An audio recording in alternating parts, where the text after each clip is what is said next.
Hi, is mis cruthór farta agus is imór Cispheil mé le fearn Cispheil bhaid cholann. Tá muid chun roinnt scéal na Cispheil a chleachta le chéile. An bhfuil tú ré?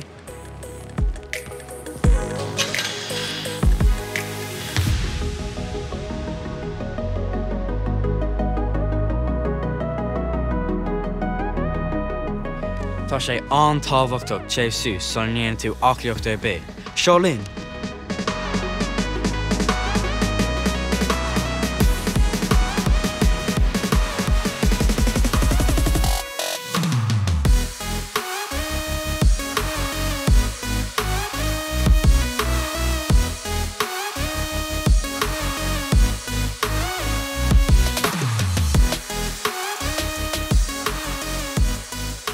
Nniu ba muid ag díriú ar an Pasáil. Tá trí bhun feas sa Cispheil. An prab feas. An pás uachta. Agus an pás útdró. Nuair a thugtar pás uachta, bíonn sé níos éasca ar na daoine ar de fhoireann gréimeáil ar an líróis.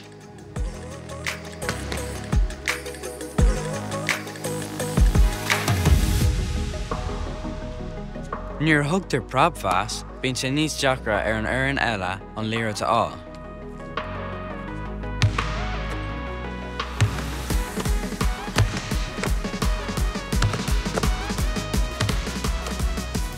Is féidir pás níos fuide a thabhairt leis an pás útdró.